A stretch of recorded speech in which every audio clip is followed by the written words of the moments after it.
امام بخاری رحمہ اللہ کا نام نامی اسم گرامی محمد بن اسماعیل بن ابراہیم بن مغیرہ بن بزدوی ہے۔ اس نام کو ذکر کرنے کا مقصد یہ ہے کہ امام بخاری رحمہ اللہ کے جو دادا ابراہیم بن مغیرہ ہیں، یہ اللہ تبارک و تعالیٰ کی ایک سنت ہے، ان کے بارے میں کسی قسم کی کوئی معلومات انسانی تاریخ میں محفوظ نہیں، لیکن انہی کا پوتا امام بخاری رحمہ اللہ، اللہ تبارک و تعالیٰ نے انہیں اس علم دین کی وجہ سے انہیں اللہ تبارک و تعالیٰ نے وہ رفعت اور بلندی عطا کی ہے کہ جس تک پہنچنا انسان کے بس کی بات نہیں۔ تو اس بارے میں ایک بڑی آپ صلی اللہ علیہ وسلم کی خوبصورت حدیث ہے، سیدنا ابو ہریرہ رضی اللہ عنہ بیان کرتے ہیں، نبی کائنات صلی اللہ علیہ وسلم نے فرمایا، مسلم شریف کی حدیث ہے، من سلک طریقا یلتمس فیہ علما سہل اللہ لہ بہ طریقا الی الجنہ۔ جو انسان علم دین کو حاصل کرنے کے لیے گھر سے نکل پڑتا ہے، اللہ تبارک و تعالیٰ اس انسان کے لیے جنت کا رستہ آسان کر دیتے ہیں۔ اور پھر آگے اسی حدیث میں ہے، وَمَا اجْتَمَعَ قَوْمٌ فِي بَيْتٍ مِّن بُيُوتِ اللَّهِ يَتْلُونَ كِتَابَ اللَّهِ وَيَتَدَارَسُونَهُ فِي مَا بَيْنَهُمْ۔ لوگ جب بھی اللہ کے گھر مسجد میں اکٹھے ہوتے ہیں اور قرآن مجید کی تلاوت کرتے ہیں، اس کا معنی سیکھنے اور سمجھنے کے لیے بیٹھتے ہیں، إِلَّا نَزَلَتْ عَلَيْهِمُ السَّكِينَةُ، ایسے لوگوں پہ اللہ تبارک و تعالیٰ کی طرف سے سکینت نازل ہوتی ہے، وَغَشِيَتْهُمُ الرَّحْمَةُ، اور اللہ تبارک و تعالیٰ کی رحمت انہیں ڈھانپ لیتی ہے، وَحَفَّتْهُمُ الْمَلَائِكَةُ، اور ان کے احترام میں فرشتے ان کے گرد کھڑے ہو جاتے ہیں۔ اور اس کائنات کا سب سے بڑا اعزاز وَذَكَرَهُمُ اللَّهُ فِي مَنْ عِنْدَهُ، اللہ تبارک و تعالیٰ ایسے لوگوں کا خود تذکرہ فرشتوں کی مجلس میں کرتے ہیں۔ اور اسی کے ساتھ ساتھ آگے لفظ ہے، مَنْ بَطَّأَ بِهِ عَمَلُهُ لَمْ يُسْرِعْ بِهِ نَسَبُهُ، جس کے اعمال نے اسے پیچھے چھوڑ دیا، اس کے خاندان کا نسب اسے کل قیامت کے دن آگے نہیں بڑھا سکے گا۔ امام بخاری رحمہ اللہ وہ اور ان کے دادا میں کیا فرق ہے؟ امام بخاری رحمہ اللہ اس علم دین کی وجہ سے اللہ تبارک و تعالیٰ نے ان کو بہت بڑی رفعت اور ترقی اور منزلت عطا کی ہے۔ تو بھائیو، اس بات سے یہ پتہ چلا کہ اللہ تبارک و تعالیٰ یخرج الحی من المیت و یخرج المیت من الحی، اللہ زندہ سے مردہ پیدا کرتے ہیں اور مردہ سے زندہ پیدا کرتے ہیں۔ بات نسب کی نہیں ہے کہ انسان اپنے نسب پر فخر کرے، بات اس بات کی ہے کہ انسان علم دین اس میں کتنی مضبوطی حاصل کرتا ہے اور اس پر عمل کس قدر ہے۔ امام بخاری رحمہ اللہ 13 شوال 194 ہجری میں ازبکستان کے مشہور شہر بخارا میں پیدا ہوتے ہیں۔ یہ بخارا کا شہر سیدنا معاویہ رضی اللہ عنہ کے دور حکومت میں امیر المومنین عثمان بن عفان رضی اللہ عنہ کے بیٹے سعید، ان کے ہاتھوں پر یہ بخارا کا علاقہ فتح ہوتا ہے اور یہاں پر اسلام داخل ہوتا ہے۔ امام بخاری رحمہ اللہ کے والد محترم ایک گراں قدر عالم دین تھے، ابو الحسن ان کی کنیت ہے، اور وقت کے بہت بڑے محدث امام مالک رحمہ اللہ کے وہ شاگرد ہیں۔ حماد بن زید رحمہ اللہ جو کہ آپ سب کے علم میں ہیں، بہت بڑے محدث ہیں، اسی طریقے سے امام بخاری رحمہ اللہ کے والد گرامی نے ان سے بھی علم حاصل کیا۔ اور یہ ایک بڑی عجیب داستان ہے کہ امام مالک رحمہ اللہ اور حماد بن زید رحمہ اللہ یہ دونوں اپنے وقت کے عظیم محدث 179 ہجری میں فوت ہوتے ہیں ایک ہی سال میں، اور امام بخاری رحمہ اللہ کے والد گرامی امام اسماعیل رحمہ اللہ 178 ہجری میں حج کے سفر کے لیے جاتے ہیں، اور اس حج کے سفر کے دوران امام مالک رحمہ اللہ اور حماد بن زید رحمہ اللہ دونوں سے علم کو حاصل کرتے ہیں، اور اس سفر میں انہوں نے حماد بن زید رحمہ اللہ کو امام المحدثین عبداللہ بن مبارک رحمہ اللہ سے مصافحہ کرتے ہوئے دیکھا، اور عبداللہ بن مبارک رحمہ اللہ وہ عظیم محدث ہیں جن کے بارے میں ان کے شاگرد سفیان بن عیینہ رحمہ اللہ بیان کرتے ہیں، ایک دن مجلس حدیث لگی ہوئی تھی، ہم اپنے استاد کے بارے میں سوچ رہے تھے کہ ہمارے استاد کیسے ہیں۔ ایک نے کہا یہ مجاہد ہیں، اللہ کے راستے میں جہاد کرنے والے ہیں، دوسرے نے کہا یہ زاہد ہیں، پیسے اور دنیا سے انہیں طمع اور لالچ نہیں ہے، تیسرے نے کہا یہ محدث ہیں، چوتھے نے کہا کہ یہ فقیہ ہیں، پانچویں نے کہا یہ مفسر ہیں۔ ہم نے جب عبداللہ بن مبارک رحمہ اللہ کے بارے میں سوچنا شروع کیا تو ہمیں یہ اندازہ ہوا کہ وہ سارے اعمال اور وہ نیکیاں جو صحابہ کرام کی جماعت کیا کرتی تھی، عبداللہ بن مبارک رحمہ اللہ وہ ساری نیکیاں کیا کرتے تھے، صرف ایک چیز کا فرق تھا کہ نبی کائنات صلی اللہ علیہ وسلم کا دیدار نصیب نہیں ہوا تھا۔ بلکہ حافظ ابن حجر رحمہ اللہ ان کے بارے میں کہتے ہیں جمعت فیہ خصال الخیر کلیہ، کہ ان میں نیکی کی ساری خصلتیں اور خوبیاں پائی جاتی تھی۔ تو امام بخاری رحمہ اللہ کے والد امام اسماعیل رحمہ اللہ نے اس عظیم محدث عبداللہ بن مبارک رحمہ اللہ کا دیدار کیا ہے، اور اس علم کی وجہ سے ہی امام بخاری رحمہ اللہ کے والد اپنے مال کے بارے میں بڑے محتاط تھے۔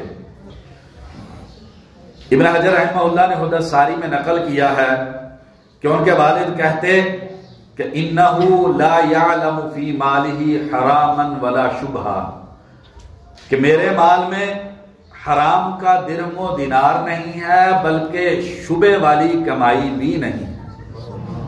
یہ حلال کھانا اور اولاد کو حلال کھلانا یہ بہت بڑی عبادت ہے، اور اس کے انسان کی نسلوں پر بڑے گہرے اثرات مرتب ہوتے ہیں۔ امام نووی رحمہ اللہ فرماتے ہیں برکت والی اور بے برکت والی روزی میں فرق یہ ہے کہ برکت والی روزی کھانے سے انسان کو عبادت کی توفیق ملتی ہے، انسان کی اولاد اطاعت گزار ہوتی ہے، انسان کی بیوی انسان کی فرما بردار ہوتی ہے، اور بے برکت کی روزی وہ ہوتی ہے انسان اگر کھائے تو عبادت کی توفیق نہیں ملتی، انسان کو اللہ کے دربار میں سجدے کی توفیق نہیں ملتی، انسان کی اولاد پر اس کے غلط اثرات مرتب ہوتے ہیں، اولاد اللہ کی فرما بردار بھی اور والدین کی فرما بردار بھی نہیں ہوتی۔ تو امام بخاری رحمہ اللہ کے والد گرامی نے اس بات کا بہت زیادہ اہتمام کیا کہ حلال کمائی جو ہے اس کو کمایا جائے۔ احمد بن حفص ایک بہت بڑے محدث ہیں، وہ اس واقعے کو نقل کرنے کے بعد کہ امام بخاری رحمہ اللہ کے والد کہتے ہیں میرے مال میں حرام اور شبہ کا درہم نہیں ہے، پھر اس پہ تبصرہ کرتے ہوئے احمد بن حفص رحمہ اللہ کہتے ہیں وَصَلَاحُ الْآبَاءِ يَنْفَعُ الْأَبْنَاءِ، ماں باپ کی نیکیاں اولاد کو فائدہ دیتی ہیں۔ وَكَانَ أَبُوهُمَا صَالِحًا، اور ان کا والد نیک تھا جس کی وجہ سے اللہ تبارک و تعالیٰ نے ان کی حفاظت فرمائی، اور اسی وجہ سے محدثین بہت زیادہ اس بات کا خیال کرتے تھے کہ خود نیکیاں زیادہ کریں تاکہ اولاد پر اچھے اثرات مرتب ہوں۔ سیدنا عبداللہ بن مسعود رضی اللہ عنہ تہجد کی نماز کے لیے کھڑے ہوتے، لمبی لمبی رکعتیں پڑھتے، اور پہلو میں بیٹا سویا ہوا ہوتا اور اس کو اشارہ کر کے کہتے بیٹا یہ جو میں لمبے لمبے سجدے کرتا ہوں اس کا مقصد یہ بھی ہے کہ تیرے اندر نیکی پیدا ہو جائے، کیونکہ والدین کی نیکی اس کے اثرات اولاد پر مرتب ہوتے ہیں۔ بھائیو آج ہم اس لیے نہیں بیٹھے کہ صرف امام بخاری رحمہ اللہ کا تذکرہ سیکھیں، بلکہ اس لیے بھی اکٹھے ہوئے ہیں ان کا تذکرہ سننے کے بعد ہم اپنی زندگی میں تبدیلی کا عزم کریں۔ سعید بن مسیب رحمہ اللہ جو تابعین کے سردار ہیں، وہ بھی اسی طریقے سے بہت زیادہ نوافل کا اہتمام کرتے، کہتے کہ اس لیے میں کرتا ہوں کہ میری اولاد پہ اس کے اچھے اثرات مرتب ہوں۔ مالک بن دینار رحمہ اللہ نے ایک آدمی کو نماز پڑھتے دیکھا، کہا اللہ اس کی اولاد پر رحم کرے۔ تو فضیل بن عیاض رحمہ اللہ پوچھتے ہیں کہ آپ یہ کیوں کہہ رہے ہیں؟ کہتے میں نے اس کو نماز پڑھتے دیکھا، یہ نماز غلط پڑھ رہا ہے۔ وَهَذَا كَبِيرُهُمْ وَمِنْهُ يَتَعَلَّمُونَ، یہ بڑا ہے، اولاد نے اس سے سیکھنا ہے۔ اگر اس کی نماز صحیح نہیں ہے تو اس کی اولاد کا اللہ ہی حافظ ہے۔ امام بخاری رحمہ اللہ کی اس پرورش اور تربیت میں ان کے والد گرامی کے علم، نیکی، تقوی، فضل، ان کا زہد اور اسی طریقے سے حلال کی جو تمیز ہے اس کا بڑا عمل دخل ہے۔ یوسف بن اسباط رحمہ اللہ کہتے تھے کہ جب کوئی نوجوان اللہ تبارک و تعالیٰ کی عبادت کرتا ہے تو شیطان کہتا ہے انظروا الی مطعمہ، اس کا کھانا دیکھو، اس کا کھانا کیسا ہے۔ اگر آ کے ابلیس کو بتلایا جاتا کہ اس کا کھانا حرام کا ہے تو کہتے دعوہ، اس کو عبادت کرنے دو، یہ تمہیں کوئی نقصان دینے والا نہیں ہے، جو حرام کھانے کا عادی ہے۔ تو شیطان کہتا ہے کہ یہ میرا دشمن نہیں ہے، یہ مجھے نقصان نہیں پہنچا سکتا۔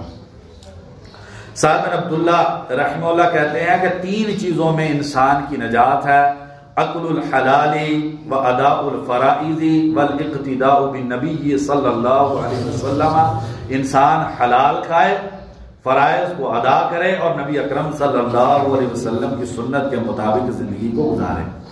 امام بخاری رحمہ اللہ کے والد گرامی خوابوں کی تعبیر کے بڑے ماہر تھے۔ امام ذہبی رحمہ اللہ نے سیر و اعلام نبلاء میں ایک بڑا خوبصورت واقعہ نقل کیا ہے جس سے اندازہ ہوتا ہے کہ یہ خوابوں کی تعبیر کے ماہر تھے۔ یہ مختصراً والد گرامی کا تذکرہ، والدہ بڑی زاہدہ، عابدہ، تہجد گزار، اللہ تبارک و تعالیٰ سے رو رو کر دعائیں کرنے والی۔ مولانا مبارک پوری رحمہ اللہ نے سیرت الامام بخاری میں وہ اس مشہور واقعے کو ذکر کیا کہ امام بخاری رحمہ اللہ کی بچپن میں نگاہ چلی گئی اور ماں نے سجدوں میں رو رو کے اپنے اس بیٹے کے لیے امام بخاری رحمہ اللہ کے لیے دعائیں کی، اور اللہ تبارک و تعالیٰ نے امام بخاری رحمہ اللہ کی آنکھوں کی روشنائی واپس کر دی، اور اللہ تبارک و تعالیٰ نے ایسی بینائی عطا کی کہ امام بخاری رحمہ اللہ نے تاریخ الکبیر کا نسخہ مدینہ المنورہ میں چاند کی روشنی کے اندر مرتب کیا۔ تو ماں، والدین کی نیکی، ان کی دعائیں، ان کی التجائیں، یہ انسان کی زندگی میں برکت کا بہت بڑا ذریعہ ہے۔ اس لیے بھائیو، اگر میں اور آپ یہ چاہتے ہیں کہ ہماری اولادوں کو بھی محدثین کی سیرت و کردار ملے اور وہی رفعت و بلندی ملے، تو اس کے لیے ضروری ہے کہ میں اور آپ اپنے آپ کو درست کریں تاکہ ہماری اولاد پر اچھے اثرات مرتب ہوں۔ اور آپ بھی بڑے سعادت مند ہیں کہ اللہ تبارک و تعالیٰ نے آپ کو یہ توفیق دی کہ آپ کی اولاد اس دین کے لیے نکلی اور اس عظیم منزلت تک پہنچی ہے۔ تو اپنی زندگی میں اسی طریقے سے عبادت کا، تہجد کا اہتمام کیجئے تاکہ اللہ تبارک و تعالیٰ آپ کے ان بچوں کو اپنے دین کی خدمت کے لیے قبول کر لے، کیونکہ انما یتقبل اللہ من المتقین، اللہ تبارک و تعالیٰ متقین سے قبول کرتے ہیں۔ اگر میں اور آپ یہ چاہتے ہیں ہماری نسلیں اس دین کے لیے قبول ہو جائیں تو اس کے لیے ضروری ہے کہ ہم جو ہے وہ تقوی والی زندگی کو اختیار کریں۔ 10 سال کی عمر میں امام بخاری رحمہ اللہ نے علم حدیث کا آغاز کیا، حدیث کو پڑھنا شروع کیا۔ شروع ہی سے امام بخاری رحمہ اللہ بہت ذہین، اللہ تبارک و تعالیٰ نے حافظے کی اعلیٰ قوت انہیں عطا کی تھی۔ تو بخارا کے بہت بڑے محدث امام مدخلی رحمہ اللہ ایک دن حدیث پڑھا رہے تھے اور امام بخاری رحمہ اللہ کی عمر اس وقت 11 سال تھی۔ انہوں نے ایک حدیث کی سند پڑھی، امام بخاری رحمہ اللہ نے اس پر اعتراض کیا۔ تو بچے تھے، استاد نے تھوڑا سا کہا کہ نہیں ایسے ہی ہے جیسے میں نے حدیث بیان کی ہے۔ امام بخاری رحمہ اللہ شروع ہی سے اللہ تبارک و تعالیٰ نے بڑی خوبیوں سے نوازا کہ استاد محترم اپنے استاد سے نقل کردہ جو آپ کا حدیث کا نسخہ ہے اس کو آپ دیکھ لیجئے۔ جب انہوں نے اس نسخے کی مراجعت کی تو جیسا امام بخاری رحمہ اللہ نے کہا تھا ویسا ہی درست تھا۔ اس وقت امام بخاری رحمہ اللہ کی عمر 11 سال تھی۔ اس لیے بچوں کے بچپن کو معمولی نہیں سمجھنا چاہیے کہ بچپن بچوں کا جو ہے وہ موبائل کی نظر کر دیا جائے، انہیں جیسے گھوم رہے ہیں گھومنے دیا جائے، یا اسکول کالج کی تعلیم کے ایسے اس کو سپورٹ کر دیا جائے کہ اس کے بارے میں کچھ فکر نہ کی جائے۔ نہیں، جو بچپن کی محنت ہوتی ہے وہ جوانی میں رنگ لاتی ہے، اس لیے بچپن ہی وہ عمر ہے جس میں محنت کرنے کی ضرورت ہے۔ اپنے بچوں کی اس عمر میں حفاظت کیجیے۔ 16 سال کی عمر میں امام بخاری رحمہ اللہ نے وقت کے بڑے بڑے علماء عبداللہ بن مبارک رحمہ اللہ، امام وکیع بن جراح رحمہ اللہ اور علماء احناف، ان کی ساری کتابیں 16 سال کی عمر میں امام بخاری رحمہ اللہ نے زبانی یاد کر لی تھی۔ میرے اور آپ کے بچے بھی اس عمر کو پہنچتے ہیں تو ذرا سوچنے کی بات یہ ہے کہ یہ 16-15 سال کی عمر میں میں اور آپ اپنی اولاد کو کیا دے رہے ہیں، اور امام بخاری رحمہ اللہ اس 16 سال کی عمر میں اپنے وقت کے جید علماء کرام کی کتابیں حدیث کی زبانی یاد کر چکے تھے۔ اور امام وکیع رحمہ اللہ، ان کے بارے میں ان کے شاگرد امام احمد رحمہ اللہ فرماتے ہیں ما رأیت اوعى منه واحفظ، میں نے امام وکیع سے بڑا حافظ حدیث کوئی نہیں دیکھا۔ اور کہتے ہیں وکیع امام المسلمین، وکیع جو ہے یہ امام المسلمین ہے۔ اتنے بڑے بڑے علماء کرام کی حدیث کی کتابیں امام بخاری رحمہ اللہ 16 سال کی عمر میں زبانی یاد کر چکے تھے۔ 18 سال کی عمر میں امام بخاری رحمہ اللہ نے اپنی سب سے پہلی کتاب قضایا صحابہ و تابعین جو ہے وہ مرتب کی، جس میں صحابہ کرام اور تابعین کے فتاوی جو ہے انہیں امام بخاری رحمہ اللہ نے لکھا۔ اور یہاں پر یہ بات میں آپ بھائیوں کے سامنے ذکر کر دوں، صحابہ اور تابعین کے فتاوی انہیں محدثین نے اسی طریقے سے اہمیت دی ہے جس طریقے سے مرفوع احادیث کو اہمیت دی ہے، کیونکہ اہل حدیث یہ 3 چیزوں کا نام ہے، قرآن کا، حدیث کا۔ ہم یہاں تک تو عموماً بات کرتے ہیں، شیخ البانی رحمہ اللہ کہتے ہیں یہاں تک اہل حدیثیت کی تعریف مکمل نہیں ہوتی۔ اہل حدیثیت 3 چیزوں کا نام ہے، قرآن، حدیث اور فہم سلف۔ صحابہ اور تابعین کا قرآن و حدیث کے بارے میں فہم کیا ہے، یہ تیسری چیز کے بغیر جو ہے وہ اہل حدیثیت جو ہے مکمل نہیں ہوتی۔ اس لیے امام مالک رحمہ اللہ نے جب حدیث کی کتاب مرتب کی، اور امام مالک رحمہ اللہ سے پہلے جتنے بھی احادیث کے مجموعے ہیں، کوئی بھی مجموعہ احادیث کا ایسا نہیں ہے جس میں صحابہ اور تابعین کے فتاوی نہیں ہیں۔ آپ امام مالک رحمہ اللہ کی موطا دیکھ رہے ہیں، اس میں مرفوع احادیث تھوڑی ہیں، صحابہ کے فتاوی اور تابعین کے فتاوی زیادہ ہیں۔ اسی طریقے سے امام بخاری رحمہ اللہ کے استاد ابن ابی شیبہ رحمہ اللہ نے جو مصنف لکھی ہے اس میں مرفوع حدیث تھوڑی ہیں، صحابہ اور تابعین کے فتاوی زیادہ ہیں۔ ابن ابی شیبہ رحمہ اللہ کے استاد امام عبد الرزاق رحمہ اللہ، ان کی کتاب مصنف میں مرفوع حدیث تھوڑی ہیں، صحابہ کے فتاوی اور تابعین کے فتاوی زیادہ ہیں۔ امام بخاری رحمہ اللہ کے استاد سعید بن منصور رحمہ اللہ کی سنن میں مرفوع حدیث تھوڑی ہیں، اس میں صحابہ کے فتاوی اور تابعین کے اقوال جو ہیں وہ زیادہ ہیں۔ اور امام بخاری رحمہ اللہ کی صحیح بخاری کے اندر مرفوع حدیث تھوڑی ہیں، اور ان کی بنسبت صحابہ اور تابعین کے آپ نے پڑھا ہے کہ فتاوی اور اقوال جو ہیں وہ زیادہ ہیں۔ کیوں؟ کیونکہ قرآن و حدیث کو ماننے کا سب دعویٰ کرتے ہیں، فرق یہ ہے کہ قرآن و حدیث کو سلف کے فہم سے ماننا، اور کوئی امام ابو حنیفہ رحمہ اللہ کے فہم سے مان رہا ہے، کوئی مالک، شافعی، امام احمد کے فہم سے مان رہا ہے۔ تو محدثین کا یہ طرح امتیاز رہا ہے کہ وہ قرآن و حدیث کی وہ تفسیر اور معنی لیتے ہیں جو صحابہ اور تابعین کا ہے۔ اس لیے امام بخاری رحمہ اللہ نے قضایا صحابہ و تابعین کے نام سے 18 سال کی عمر میں ایک مجموعہ مرتب کیا، جس کے اندر فقہ سلف جو ہے اس کو انہوں نے اکٹھا کیا۔ امام بخاری رحمہ اللہ کے بارے میں ایک بڑی غلط فہمی وہ عام ہے، امام عجلونی رحمہ اللہ نے نقل کیا کہ امام بخاری رحمہ اللہ نے شادی نہیں کی، اور اسی طریقے سے امام حاکم، علامہ عجلونی، ملا علی قاری یہ کہتے ہیں کہ امام بخاری رحمہ اللہ کی کوئی اولاد نہیں تھی۔ یہ دونوں باتیں تحقیق کی دنیا میں پایا ثبوت کو نہیں پہنچتی۔ امام ذہبی رحمہ اللہ نے سیر و اعلام نبلاء میں امام بخاری رحمہ اللہ کے جو وراق تھے محمد بن ابی حاتم، ان سے ایک واقعہ نقل کیا ہے کہ امام بخاری رحمہ اللہ نے مجھے پیسے دیے اور کہا کہ اس کو رکھ لو، تم نوجوان ہو، تم نے ابھی شادی نہیں کی، تمہیں اس پیسے کی ضرورت پڑے گی، اور میرے پاس بیوی اور لونڈیاں ہیں، تو اس لیے تم یہ پیسے رکھ لو، تم نے آگے شادی کرنی ہے، تمہیں ضرورت پڑے گی۔ اس واقعے سے پتہ چلتا ہے کہ امام بخاری رحمہ اللہ کے پاس بیوی بھی تھی اور لونڈیاں بھی تھی۔ اور اسی طریقے سے امام بخاری رحمہ اللہ کے بارے میں بکر بن منیر رحمہ اللہ نقل کرتے ہیں، یہ بھی سیر اعلام نبلاء میں، اور امام سبکی رحمہ اللہ نے طبقات الشافعیہ الکبریٰ کے اندر نقل کیا ہے کہ امام بخاری رحمہ اللہ کے بیٹے احمد نے ایک سامان تجارت امام بخاری رحمہ اللہ کے پاس بھیجا۔ امام بخاری رحمہ اللہ کے پاس جب وہ سامان پہنچا تو کچھ تاجر آئے اور آ کے کہا کہ ہم آپ سے یہ سامان خریدنا چاہتے ہیں، جتنے میں آپ کی خرید ہے ہم اس پر آپ کو 5000 درہم فائدہ دیتے ہیں۔ امام بخاری رحمہ اللہ نے کہا کہ کل آ جائیں، ایک رات کی مجھے مہلت دے دیں۔ اگلے دن ایک تجار کا دوسرا گروہ آیا اور انہوں نے آ کے کہا ہم آپ کو 10,000 درہم اس پہ منافع اور پرافٹ دیتے ہیں۔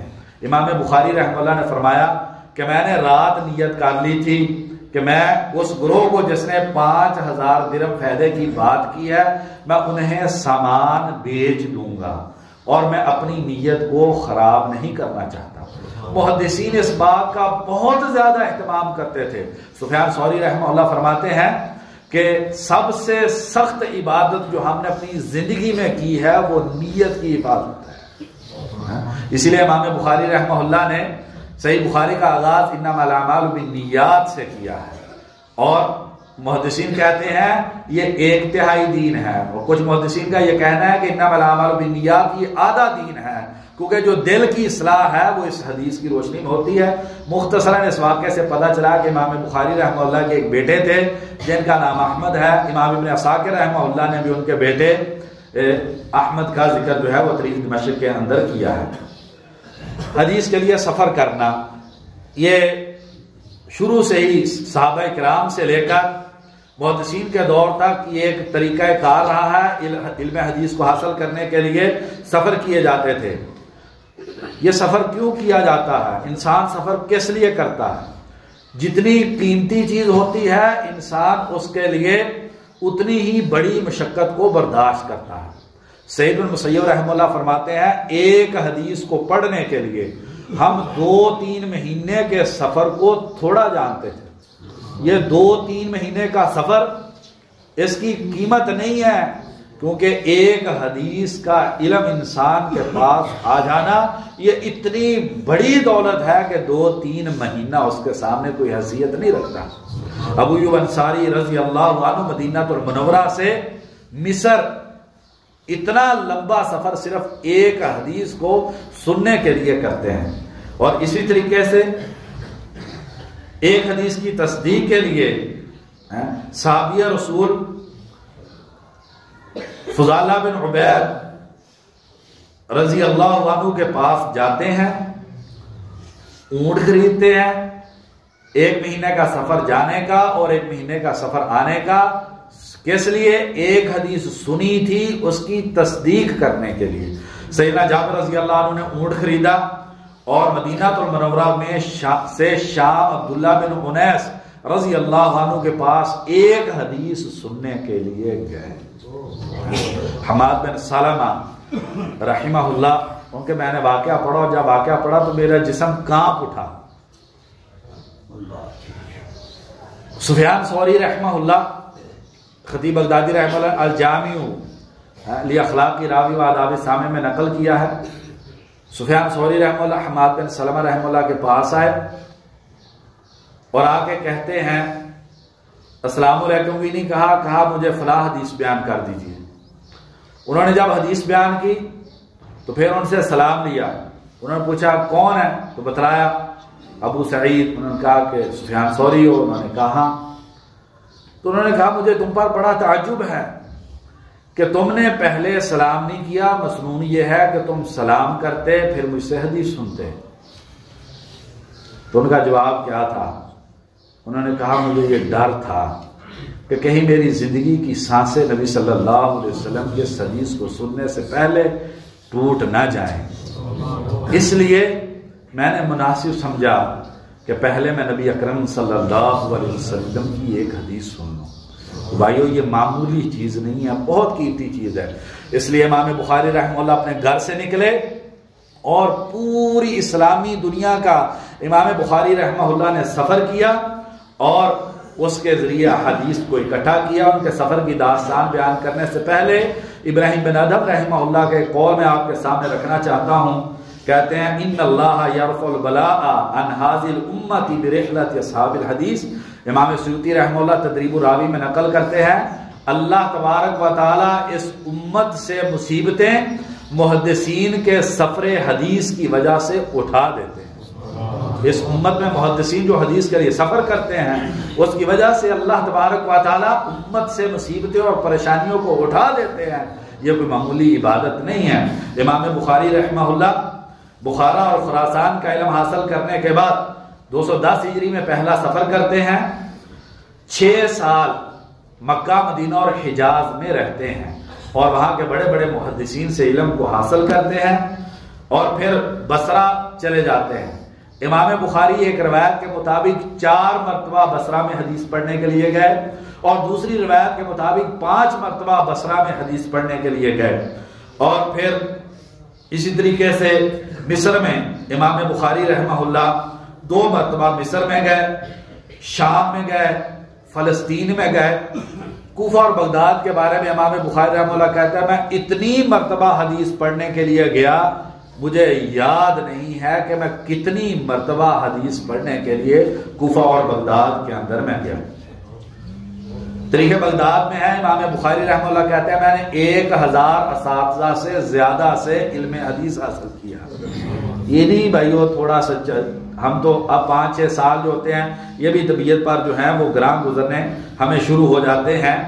1000 سے زائد اساتذہ کرمانی رحمہ اللہ نقل کرتے ہیں، کہتے ہیں 1080 اساتذہ ہیں جن سے امام بخاری رحمہ اللہ نے علم حدیث حاصل کیا، اور ان میں سے صحیح بخاری میں 289 اساتذہ سے امام بخاری رحمہ اللہ نے روایت نقل کی۔ 18 سال کی عمر تھی، امام بخاری رحمہ اللہ مکہ المکرمہ میں ہے اور مکہ کے اپنے وقت کے سب سے بڑے محدث امام عبداللہ بن زبیر الحمیدی رحمہ اللہ کی مجلس ہے۔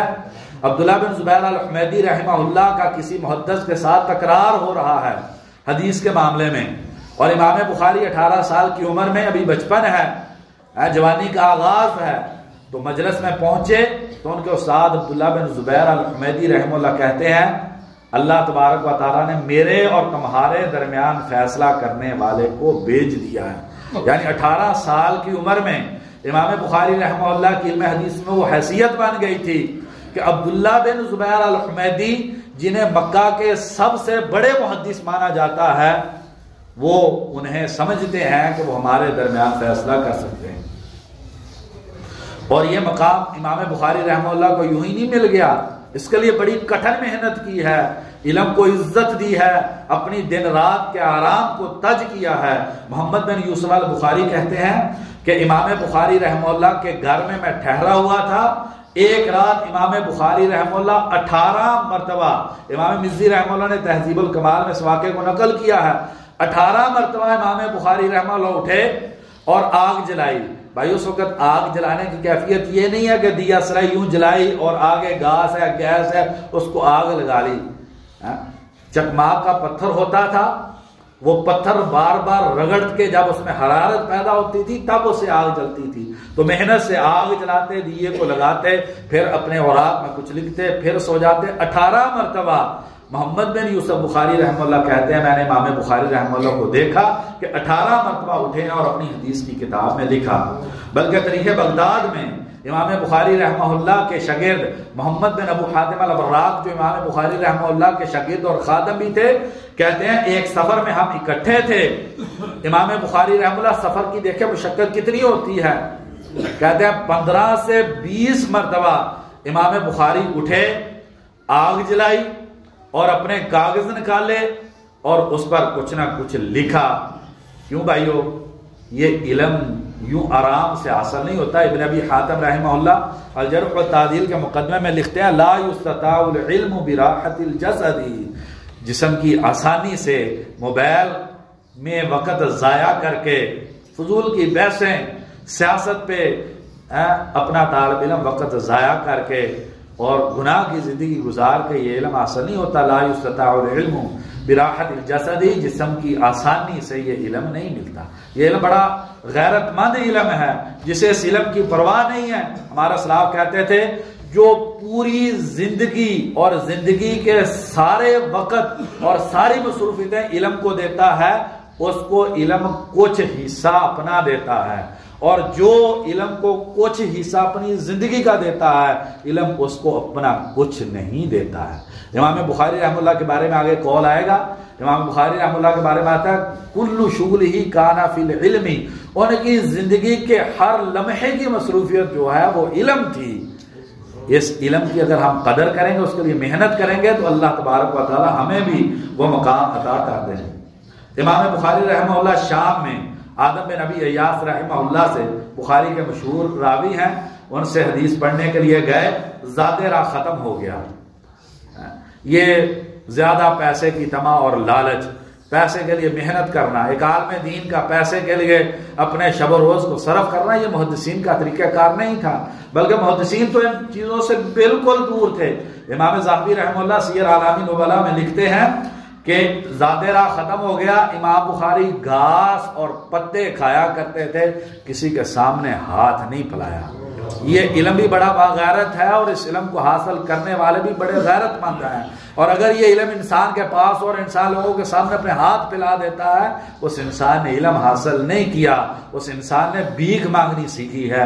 امام بخاری رحمہ اللہ گھاس اور پتے کھائے، لیکن کسی کے سامنے دستے سوال دراز نہیں کیا، بلکہ امام سبکی رحمہ اللہ طبقات میں نقل کرتے ہیں عمر بن حفص اشکر کے حوالے سے کہ بصرہ میں ایک دن امام بخاری رحمہ اللہ حدیث پڑھنے کے لیے نہیں آئے، اور ہمیں اس بات پہ بڑا تعجب ہوا کہ امام بخاری جیسا طالب علم جو حدیث کے لیے بر وقت بلکہ وقت سے پہلے پہنچنے والا، اس حدیث کا بہت زیادہ درد رکھنے والا، وہ آج پڑھنے کے لیے نہیں آیا۔ جب ہم گھر گئے، پتا چلا کہ امام بخاری رحمہ اللہ کے پاس اپنا تن ڈھانپنے کے لیے کپڑے نہیں ہیں۔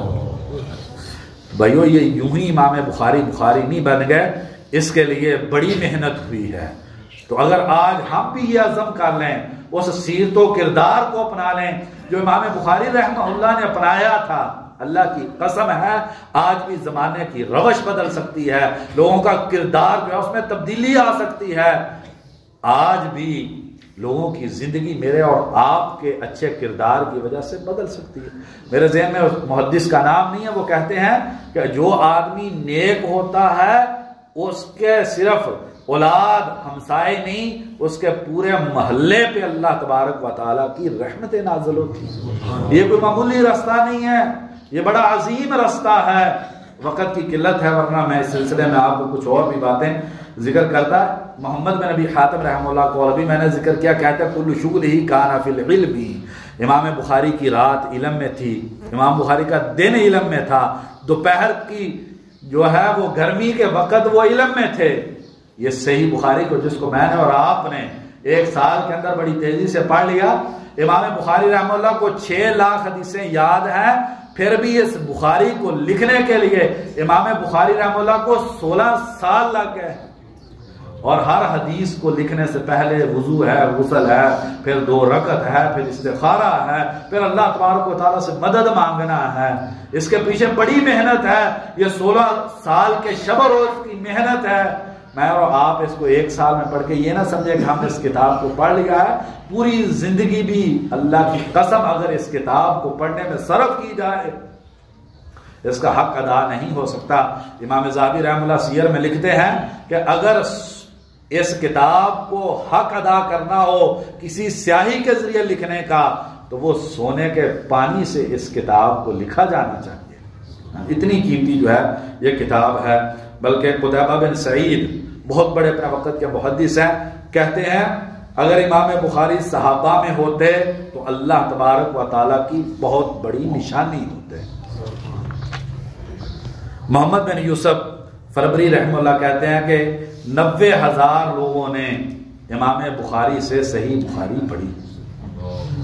کتنا بڑا فیض ہے. اور آج تک دیکھیے امام بخاری رحمہ اللہ کو کتنا بڑا اجر مل رہا ہے. کوئی دن نہیں ہے جس دن میں بخاری نہیں پڑھی جاتی، کوئی ملک نہیں ہے جہاں پر بخاری نہیں پڑھی جاتی. کتنے مسلمان ہیں کہ جہاں پر جو بخاری کی روزانہ حدیث پڑھی جاتی ہے، اور ان کا کتنا مقام و مرتبہ ہوگا. اور یہ بھائیوں ایسے نہیں ملتا. وہ مشہور حدیث جو ہے آپ نے سنی ہے کہ اللہ تبارک و تعالیٰ جس انسان سے محبت کرتے ہیں اس کی قبولیت اللہ تبارک و تعالیٰ زمین میں اتار دیتے ہیں. ایسے عمل کرنے پڑتے ہیں کہ اللہ تبارک و تعالیٰ کی محبت انسان کو مل جائے، پھر جو ہے انسان کا جو فیض ہے وہ عام ہوتا ہے. تاریخ الکبیر امام بخاری رحمہ اللہ نے 18 سال کی عمر میں لکھی، اور یہ اتنی عظیم کتاب ہے کہ صحابہ کرام سے لے کے اپنے وقت تک کے محدثین کے حالات لکھے. تقریباً 18,000 راویوں کے حالات امام بخاری رحمہ اللہ نے قلم بند کیے. اور امام بخاری رحمہ اللہ کے استاد اسحاق بن راہوی، جن سے امام بخاری رحمہ اللہ فقہ میں بہت متاثر ہیں، جن کے بارے میں آتا ہے انہیں 1,00,000 حدیث یاد ہے، علم العلل کے بہت بڑے محدث ہیں. جب انہوں نے امام بخاری رحمہ اللہ کے اس تاریخ الکبیر کو دیکھا تو حکمران عبداللہ بن طاہر کے پاس لے گیا اور کہا میں تمہیں جادو نہ دکھلاؤں، یہ کتاب جادو ہے. کیا مطلب ہے بھائیو؟ یہ کتاب انتہائی مشکل کتاب ہے. امام ترمذی رحمہ اللہ نے جو اپنی 2 کتابیں لکھی، العلل الصغیر اور العلل الکبیر، علم العلل دنیا کا مشکل ترین علم ہے. یہ دونوں کتابیں امام ترمذی رحمہ اللہ نے تاریخ الکبیر سے نکالی. علم العلل کا بہت بڑا ذخیرہ، جو علم اس کائنات کا سب سے مشکل ترین علم ہے، علل الحدیث کا علم، یہ کتاب اس بارے میں بڑی ہی عظیم کتاب ہے. تو یہ 18 سال کی عمر میں امام بخاری رحمہ اللہ نے وہ کتاب لکھی کہ امام صاحب راوی کہتے ہیں میں تم کو جادو نہ دکھلاؤں. کیونکہ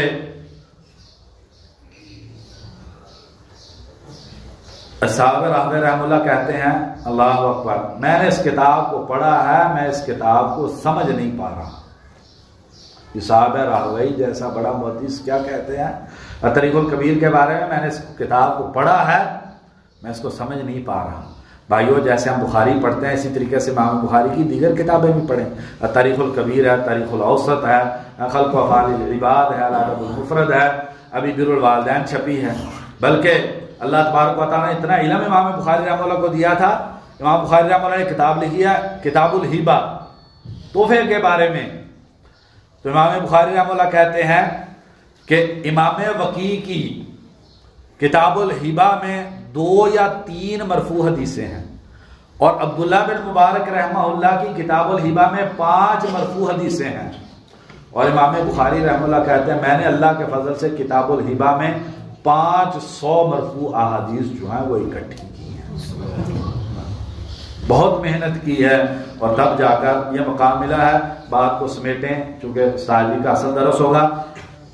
امام بخاری رحمہ اللہ کے بارے میں بہت سارے تعریفی کلمات ہیں. میں صرف امام بخاری رحمہ اللہ کے چند اساتذہ انہوں نے جو امام بخاری رحمہ اللہ کے بارے میں کہا وہ آپ کے سامنے رکھتا ہوں. اس سے بعد والوں کا اور امام بخاری کے ہم اثروں کا آپ خود اندازہ لگا لیجیے.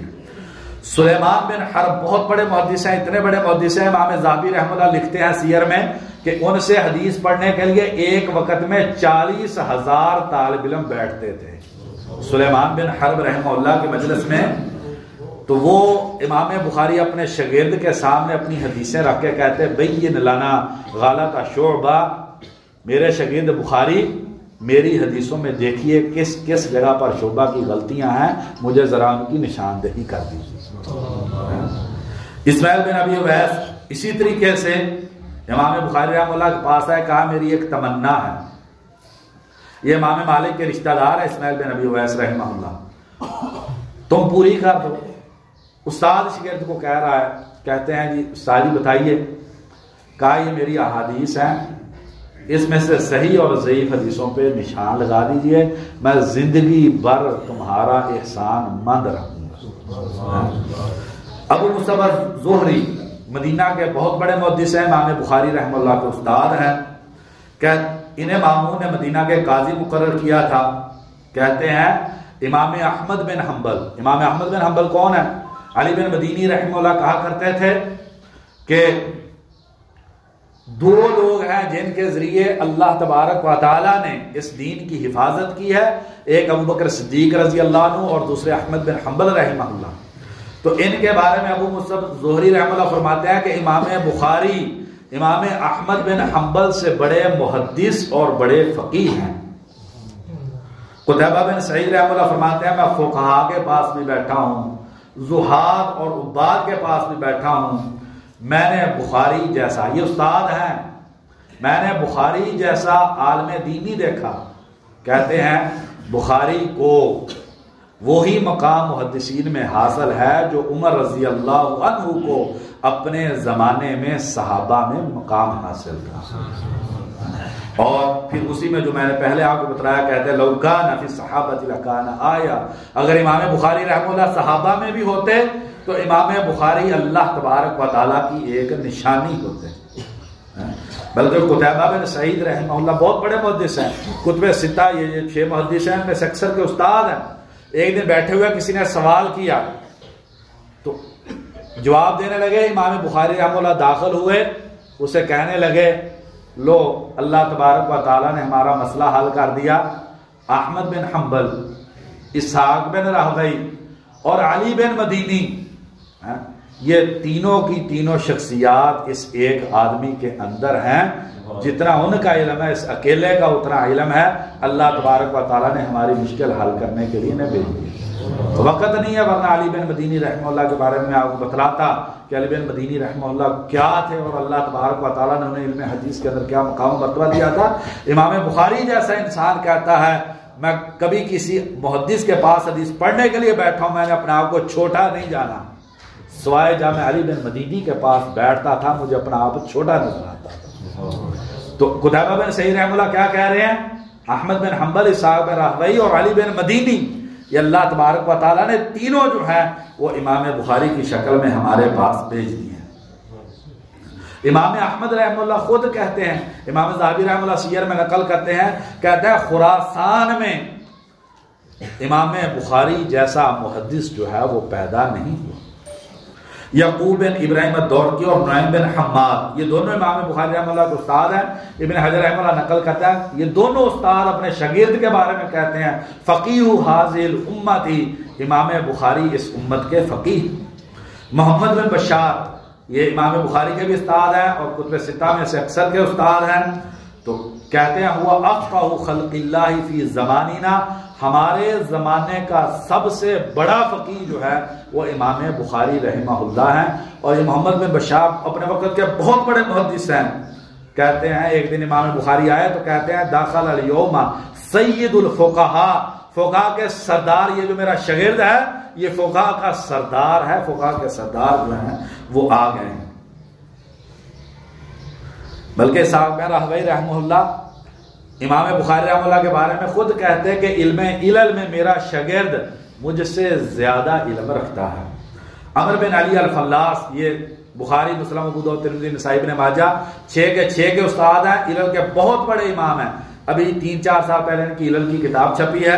امام بخاری رحمہ اللہ کے بارے میں کہتے ہیں وہ حدیث جسے بخاری نہیں جانتے وہ حدیث نہیں ہے، وہ حدیث جسے بخاری نہیں جانتے حدیث لا یعرف محمد بن اسماعیل لیس بحدیث، وہ حدیث نہیں ہے۔ علی بن مدینی رحمہ اللہ امام بخاری رحمہ اللہ کو کہتے، تہذیب الکمال میں امام مزی رحمہ اللہ نقل کیا، تہذیب الکمال میں ہے کہ امام بخاری کو کہتے ہیں مجھے ایسی کوئی حدیث سناؤ جو میں نے نہ سنی ہو، تو علی بن مدینی رحمہ اللہ کہتے ہیں کبھی کبھار امام بخاری مجھے وہ حدیث سنا دیتے تھے جو میرے علم میں نہیں ہوتی تھی۔ استاد محترم تشریف لے آئے ہیں، بات کو جو ہے وہ مختصر کریں۔ اس کے اسباب کیا ہیں کہ امام بخاری رحمہ اللہ اتنے بڑے عالم دین کیسے بن گئے؟ اس میں پہلی چیز امام بخاری رحمہ اللہ کا قرآن مجید کے ساتھ تعلق ہے۔ ابن حجر رحمہ اللہ کہتے ہیں رمضان میں، ابھی ہمارے پاس بھی رمضان آنے والا ہے، کہتے ہیں کہ امام بخاری رمضان المبارک میں 41 قرآن مجید پڑھا کرتے تھے روزانہ سحری کے وقت، 10 پارے تو 10 قرآن مجید سحری میں، اور 1 قرآن مجید تراویح میں، اور دن میں روزانہ 1 قرآن مجید پڑھتے، 30 قرآن مجید جو ہے وہ دن میں پڑھتے، تو رمضان میں 41 قرآن مجید جو ہے وہ امام بخاری رحمہ اللہ پڑھا کرتے۔ تو قرآن کے ساتھ جو تعلق ہے یہ انسان کو علم میں بہت ترقی دیتا ہے۔ امام بخاری کی تعمیر میں قرآن مجید کا بہت بڑا عمل دخل ہے۔ میں نے صحیح بخاری کی ان آیات کو شمار کیا جن کی تفسیر امام بخاری رحمہ اللہ نے صحیح بخاری کے اندر کی ہے، تو 2200 کے قریب آیات ہیں، یعنی کہ 1/3 قرآن مجید کی تفسیر جو ہے وہ امام بخاری رحمہ اللہ نے صحیح بخاری کے اندر کی ہے۔ تو قرآن کے ساتھ جو تعلق گہرا تھا اس کا امام بخاری کو بنانے میں بڑا کردار ہے۔ وراء کہتے ہیں امام بخاری رحمہ اللہ عموماً 13 رکعت کی تہجد کی نماز پڑھا کرتے تھے۔ خادم ان کے کہتے ہیں کہ اکثر 13 رکعت کی جو ہے امام بخاری رحمہ اللہ تہجد پڑھتے تھے، اور یہ جو تہجد کا پڑھنا ہے یہ امام بخاری کو بنانے میں اس کا بڑا کردار ہے، کیونکہ دل کی صفائی جو ہے وہ تہجد کے وقت بہت زیادہ ہوتی ہے۔ میں نے استاد جی مسعود عالم حافظ اللہ سے راستے میں پوچھا دل صاف کرنے کا کیا طریقہ، کہنے لگے تہجد پڑھیں۔ کہتے ہیں کہ اس سے صحت بھی ٹھیک ہوتی ہے اور دل کی صفائی بھی ہوتی ہے۔ اور پھر نماز کا امام بخاری رحمہ اللہ کو بہت شوق تھا۔ وراغ نقل کرتے ہیں ایک دن دوستوں نے کہا، امام ذہبی رحمہ اللہ نے سیر میں نقل کیا ہے کہ ایک دن دوستوں نے مجبور کیا چلو باغ میں سیر کے لیے جاتے ہیں۔ باغ میں پہنچے، ساتھی کھیل کود میں مصروف ہو گئے، امام بخاری رحمہ اللہ نے نفل شروع کر دیے۔ نفل پڑھے، لمبے پڑھے، اور نفل پڑھنے کے بعد کسی کو کہا ذرا دیکھنا مجھے کوئی تکلیف نماز کے اندر محسوس ہوئی ہے، تو بیڑ تھی قمیض کے اندر، اس نے 16-17 مرتبہ ڈسا اور پوری کمر جو ہے وہ سوزش کا شکار ہو گئی۔ کسی نے کہا کہ آپ نے اتنی لمبی نماز پڑھی ہے، آپ مختصر کر لیتے۔ کہتے میں نے ایک سورت پڑھنی شروع کی تھی، میں نے پسند نہیں کیا کہ سورت ختم کرنے سے پہلے میں رکوع کے اندر چلا جاؤں۔ یہ عبادت کا ذوق، یہ نماز سے محبت اور یہ قرآن سے دل لگی، اس نے امام بخاری رحمہ اللہ کو، اس لیے ہر حدیث سے پہلے دیکھا کتنا مشکل کام ہے، ہر حدیث کو لکھنے سے پہلے 2 رکعت نماز پڑھنا، غسل کرنا، وضو کرنا، استخارہ کرنا، روضۃ من ریاض الجنہ کا انتخاب کرنا، اور مسجد نبوی اور بیت اللہ میں صحیح بخاری کے ابواب کو قائم کرنا۔ یہ امام بخاری رحمہ اللہ اسی طریقے سے زاہد بڑے تھے۔ سلیم بن مجاہد کہتے ہیں ازہد فی الدنیا محمد بن اسماعیل، میں نے اپنی زندگی میں دنیا کے بارے میں سب سے بڑا زاہد جو دیکھا ہے وہ امام بخاری ہے۔ جس دل میں پیسے کی محبت آ جاتی ہے اس دل میں علم حدیث نہیں جاتا، اس دل کو دنیا کی محبت سے خالی کرنا پڑتا ہے۔ امام بخاری رحمہ اللہ نے دل کو خالی کیا، بلکہ 40 سال تک امام بخاری رحمہ اللہ نے سالن نہیں کھایا۔ امام شافعی رحمہ اللہ کہتے ہیں پیٹ بھر کے کھانا کھانے سے طبیعت بوجھل ہوتی ہے، وَيُزِيلُ الْفِطْرَةَ انسان کی ذہانت کمزور ہوتی ہے، وَيَجْلِبُ النَّوْمَ نیند زیادہ آتی ہے، اور پھر ساتھ کہتے ہیں وَيُضْعِفُ عَنِ الْعِبَادَةِ انسان عبادت میں کمزور پڑ جاتا ہے۔ بلکہ حسن بصری رحمہ اللہ کا بڑا قیمتی قول ہے، جو کہتے ہیں جو یہ چاہتا ہے کہ میرے دل میں اللہ کا ڈر پیدا ہو اور میری آنکھوں میں اللہ کے ڈر کی وجہ سے آنسو آئیں، آدھا پیٹ بھر کر کھائے اور آدھا پیٹ خالی رکھے۔ جب پیٹ پورا بھر جاتا ہے پھر دل میں اللہ کا ڈر اور خوف نہیں رہتا۔ تو اسی چیز کو سارے علاقے محدثین نے اسی طریقے سے زہد والی زندگی گزاری ہے۔ اور امام بخاری رحمہ اللہ آپ کے علم میں ہی اساتین کے دروازے پر امام بخاری رحمہ اللہ نہیں گئے، آخر میں اس کا جو ہے وہ تذکرہ کرتے ہیں۔ اللہ کے راستے میں امام بخاری رحمہ اللہ بہت خرچ کرتے، سیر میں ہے کہ 500 درہم ماہانہ۔ اپنے خوراک کی کیفیت یہ کہ 40 سال تک سالن نہیں کھایا اور طلبہ کے ساتھ پیار کی یہ کیفیت ماہانہ امام بخاری رحمہ اللہ 500 درہم دین کے طالب علموں پر خرچ کرتے تھے۔ میں اور آپ بھی اپنا گھر بناتے ہیں، اپنی اولاد پہ خرچ کرتے ہیں، لیکن جب مدرسے کے طلبہ پہ خرچ کرنے کی باری آتی ہے ہم ہاتھ کھینچ لیتے ہیں، دل گھٹن کا شکار ہو جاتا ہے، اور اگر چیز دینی ہو تو کمزور چیز دینے کی کوشش کرتے ہیں۔ نہیں، اگر ہمیں امام بخاری رحمہ اللہ سے پیار ہے تو اس کے لیے پھر ہمیں ان کی سیرت اور کردار کو بھی اپنانا چاہیے۔ ایک بڑی چیز جیسے امام بخاری بنے ہیں وہ عمل بالحدیث ہے۔ امام وقی رحمہ اللہ فرمایا کرتے تھے جو انسان یہ چاہتا ہے مجھے حدیث یاد ہو جائے وہ حدیث پر عمل شروع کر دے۔ امام بخاری رحمہ اللہ نے اس قول کو اپنا اوڑھنا اور بچھونا بنایا، اور امام بخاری رحمہ اللہ جو حدیث سنتے اس پر عمل پیرا ہوتے۔ قراص نہیں کھاتے تھے، گندنا یہ نہیں کھاتے تھے، بدبو آتی ہے، کہا کہ نبی صلی اللہ علیہ وسلم نے بدبودار چیز کھانے سے منع کیا ہے۔ پوری زندگی امام خطیب بغدادی رحمہ اللہ طریق بغداد میں نقل کرتے ہیں، امام بخاری رحمہ اللہ سے کہتے ہیں میں نے زندگی میں کبھی کسی کی غیبت نہیں کی ہے، اللہ تبارک و تعالیٰ مجھ سے غیبت کا حساب نہیں لیتا۔ یہ عمل بالحدیث ہے جس نے امام بخاری رحمہ اللہ کو امام بخاری بنا دیا۔ بلکہ امام بخاری رحمہ اللہ کہتے ہیں ما حاجت المسلمی الی الکذب والبخل، مسلمان جھوٹ نہیں بولتا اور بخیل نہیں ہوتا، مسلمان جھوٹ نہیں بولتا اور بخیل نہیں ہوتا۔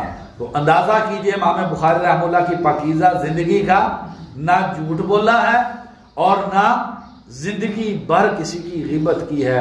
بھائی اگر ہم اس حدیث کی کتاب کو پڑھیں اور پھر ساتھ ہم غیبت کریں، ہم جھوٹ بولیں تو یہ زیبا نہیں دیتا۔ اگر آج بھی ہم چاہتے ہیں کہ بخاری رحمہ اللہ جیسے علماء پیدا ہوں تو انہی کی سیرت و کردار اپنانے کی ضرورت ہے۔ اور آخری بات جو ہے جس کی بڑی ضرورت ہے اس وقت وہ ہے سلاطین کے دروازوں پہ نہ جانا۔ امام بخاری رحمہ اللہ کبھی کسی کے بادشاہ کے دروازے پہ دستک نہیں دی، بلکہ ہمیشہ سے محدثین کا یہ وتیرہ اور طریقہ رہا ہے کہ حکمران آ کر محدثین کے دروازے پہ دستک دیا کرتے تھے، محدثین حکمرانوں کے پاس نہیں جایا کرتے تھے۔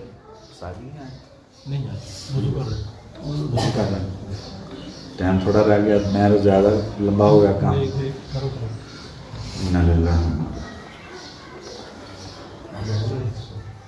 حماد بن سلمہ رحمہ اللہ آگے سے آگے تو حماد بن سلمہ رحمہ اللہ کے دروازے پہ ایک مرتبہ دستک ہوئی، انہوں نے نوکر کو باہر بھیجا، کہا بادشاہ کا ہرکارہ کھڑا ہے، بادشاہ سلامت آپ کو بلا رہے ہیں۔ کہتے ہیں جا کر بادشاہ سلامت کو یہ پیغام دیں کہ مجھے تو آپ سے کوئی ضرورت نہیں ہے، اگر آپ کو ضرورت ہے تو آپ آ جائیں۔ تھوڑی دیر کے بعد پھر دستخط ہوئی، نوکر نے بتلایا کہ بادشاہ سلامت دروازے کے باہر کھڑے ہیں۔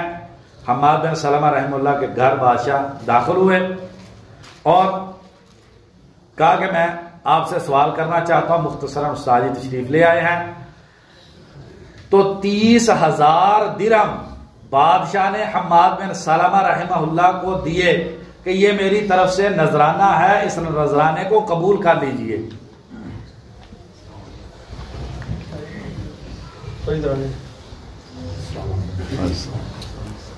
تو حماد بن سلمہ رحمہ اللہ کہتے ہیں کہ میں محدثین کی یہ سیرت، ہمارے اساتذہ کا یہ طریقہ کار رہا ہے کہ ہم جو ہے وہ حکمرانوں کا تحفہ قبول نہیں کرتے، کیونکہ اس میں ظلم کا پیسہ جو ہوتا ہے وہ شریک ہوتا ہے، رد کر دیا۔ امام احمد رحمہ اللہ معتصم اور متوکل کی سب سے بڑی متوکل باللہ کی خواہش کیا تھی کہ امام احمد رحمہ اللہ ایک وقت کا کھانا میرے گھر میں کھا لیں، اور امام احمد رحمہ اللہ نے ان کے گھر میں کھانا نہیں کھایا۔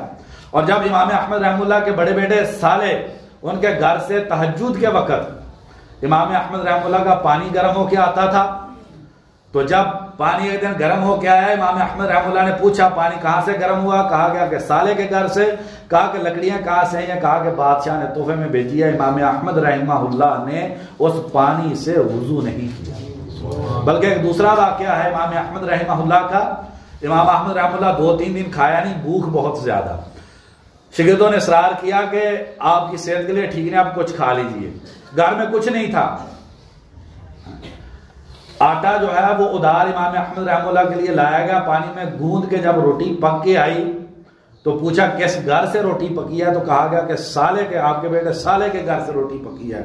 تو امام احمد رحمہ اللہ نے کہا میرے بیٹے سالے نے بادشاہ سے تحفہ قبول کر لیا تھا، میں اس کے گھر کی پکی ہوئی روٹی نہیں کھاتا۔ یہ محدثین کا یہی طریقہ کار تھا۔ امام بخاری رحمہ اللہ کو جب جو ہے وہ محمد بن خالد الزہلی نے کہا کہ میں آپ سے حدیث پڑھنا چاہتا ہوں، آپ قصر سلطانی میں آ کے حدیث پڑھائیں، امام بخاری رحمہ اللہ نے کہا لا اذل العلم، میں علم کو ذلیل نہیں کرتا اور نہ میں لوگوں کے دروازے پہ جا کے حدیث پڑھاتا ہوں۔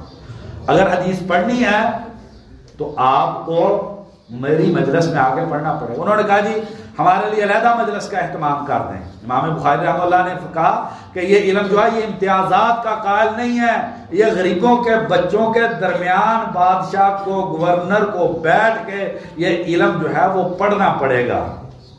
آئیے بھائیے ہم بھی اس علم کو اسی طریقے سے عزت دیں جیسے امام بخاری رحمہ اللہ نے عزت دی ہے، تو اللہ تبارک و تعالی ہمیں بھی عزت دیں گے۔ امام مالک رحمہ اللہ نے جب ہارون رشید نے حدیث پڑھنی چاہیے تو امام مالک رحمہ اللہ نے ہارون رشید کو یہی کہا تھا لا تذل العلم فیذلک اللہ، اس علم حدیث کو ذلیل نہ کرنا ورنہ اللہ تبارک و تعالی ہارون تجھے ذلیل کر دیں گے، کیونکہ ہارون رشید بادشاہ تھا، اس نے اوپر تختے پر بیٹھ کر حدیث پڑھنے کا ارادہ کیا تھا۔ امام مالک رحمہ اللہ نے کہا کہ میں نے پہلے آپ کو ادھر بٹھایا ہے، آپ بادشاہ سلامت ہیں، اب آپ حدیث پڑھنا چاہتے ہیں نیچے بیٹھیے۔ بھائیو اس علم کو عزت دیجئے، اپنے دل میں بھی، مسجد میں بھی، اور اس علم کے جو متعلقین ہیں، اساتذہ کرام ہیں، یہ حدیث کی جو کتابیں ہیں، یہ مسجد مدرسے کے جو دور و دیوار ہیں، ان کو عزت دیجئے۔ اللہ تبارک و تعالیٰ آپ کو عزت دیں گے اور دنیا کی کوئی طاقت آپ کو ذلیل نہیں کر سکے گی۔ اس قرآن مجید کو اور حدیث کی کتاب کو ٹیوشن کی کتاب نہ بنائیے، اسے لوگوں کے گھروں میں جا کے ٹیوشن کے طور پہ نہ پڑھائیے، بلکہ کوشش کریں کہ جو ہے وہ مسجد مدرسے کے اندر ہی اس بات کا اہتمام ہو۔ اللہ تبارک و تعالیٰ سے دعا ہے اللہ تبارک و تعالیٰ ہمیں حق بات کو سمجھنے کی، اس پر عمل پیرا ہونے کی توفیق عطا فرما دے۔ جو باتیں میں نے کی ہیں اس میں جو خیر کی بات ہے اللہ تبارک و تعالیٰ اس پر عمل کرنے کی توفیق عطا فرمائے۔ جو میری کسی علمی کمزوری کی وجہ سے، شیطان کے بہکاوے کی وجہ سے کوئی غلط بات مجھ سے ہو گئی ہے، اللہ تبارک و تعالیٰ مجھ کو اور آپ کو اس کے شر سے محفوظ فرمائے۔ سبحان ربک رب العزۃ عما یصفون وسلام علی المرسلین والحمد للہ رب العالمین۔